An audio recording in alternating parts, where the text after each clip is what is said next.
छोटे से एक लालच के लिए वर्षों के याराने गए। अच्छा हुआ है मेरे दोस्त कुछ नकली चेहरे पहचाने गए। हम तो पहलवान बेटियों के समर्थन में बड़ी ताकत से खड़े हुए और किस तरह का जुल्म पहलवान बेटियों को सहना पड़ा ये भी आपने देखा। हमारा तो परिवार इतना बड़ा है कि हम ट्रेनिंग देते हैं और लोग दूसरी पार्टियों में जगह बना लेते हैं। अभी तो ये दोस्ती हुई है, ये दोस्ती किस तरह का रंग जमाएगी आप देखना। लांबा जी जहाँ साथी आए गए, मेरे को तो चौटाला साहब का एक शेर याद है जब संपत सिंह पार्टी छोड़ के गए कि छोटे से एक लालच के लिए वर्षों के याराने गए। अच्छा हुआ है मेरे दोस्त कुछ नकली चेहरे पहचाने गए। ये तो समय है, लोग आएंगे जाएंगे और ख़ास तौर पर चुनाव। अभी तो टिकटों का बंटवारा राष्ट्रीय पार्टियों में शुरू होगा और होड़ लगेगी लोगों की भागने की।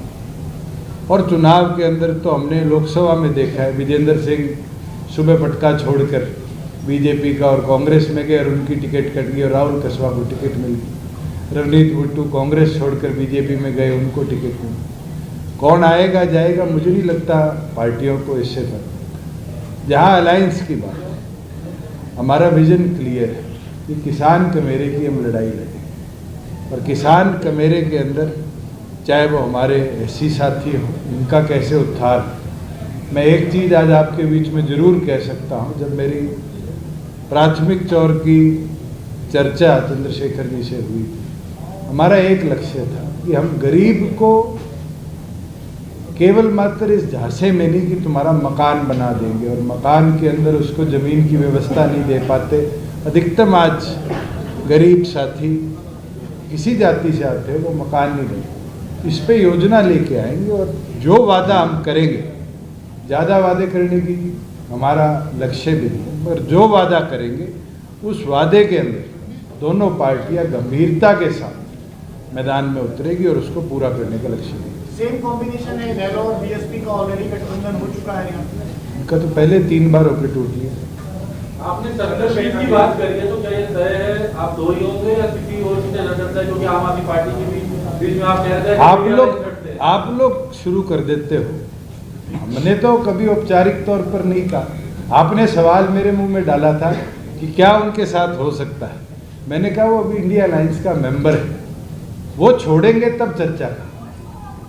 चंद्रशेखर जी कह रहे थे कुछ इस तरह की पार्टियां और आ सकती हैं साथ में। आपने सपोर्ट किया था चंद्रशेखर जी किसान आंदोलन को। यस की पार्टी ने उसको सपोर्ट नहीं किया। ठीक है, अब उस पे कोई बात नहीं, आपका स्टैंड क्या रहेगा कॉमन। देखोगा कि ये परिवार किसानों का सबसे बड़ा हितैषी रहा।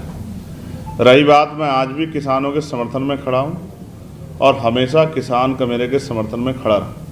हम तो पहलवान बेटियों के समर्थन में बड़ी ताकत से खड़े हुए और किस तरह का जुल्म पहलवान बेटियों को सहना पड़ा ये भी आपने देखा।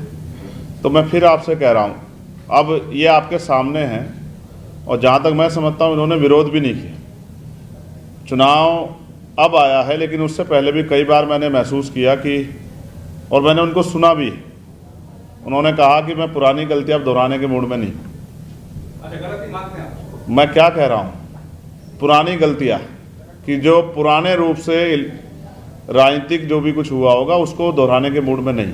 मैं आपको विश्वास दिला कहता हूँ, हम विचारधारा पर आधारित लोग हैं, किसान कमेरे की लड़ाई लड़ रहे हैं। हर वंचित वर्ग को हाशिए से उठा के ऊपर लाने में जो भी हमारा योगदान है हम उसके लिए काम कर रहे हैं। हम पूंजीपतियों के हितैषी नहीं हैं, गरीब के हितैषी हैं और हम विचारधारा के आधार पर इस लड़ाई को आगे बढ़ाएंगे। अभी तो ये दोस्ती हुई है, ये दोस्ती किस तरह का रंग जमाएगी आप देखना।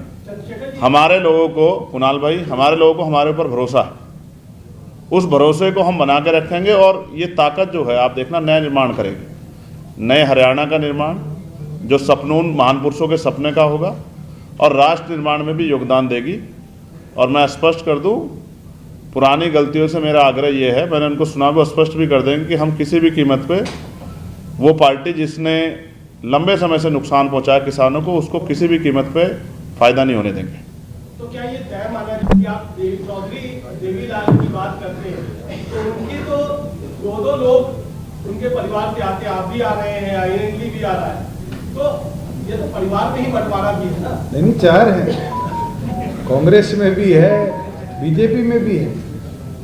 हमारा तो परिवार इतना बड़ा है कि हम ट्रेनिंग देते हैं और लोग दूसरी पार्टियों में जगह बना लेते हैं। और जहाँ आप ये बात कर रहे हैं कि भी बीजेपी के साथ, मैंने कई बार क्लियर कर, और जो रविंदर जी ने बात कही किसान आंदोलन वाली, एक क्लैरिटी के साथ आज बात आपके बीच में रखी।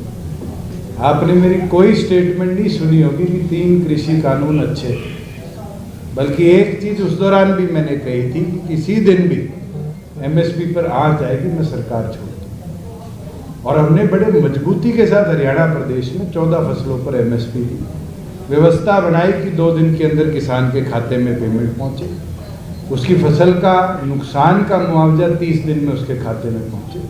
हमने बहुत कुछ कर दिखाया, मगर हाँ, एक व्यवस्था के अंदर लोग हरियाणा प्रदेश के आज नहीं चाहते, लोग बीजेपी को हरियाणा प्रदेश से उखाड़ फेंकना चाहते, और उस चीज़ के अंदर हमने क्लियर कर दिया कि वो व्यवस्था के अंदर हम दोबारा नहीं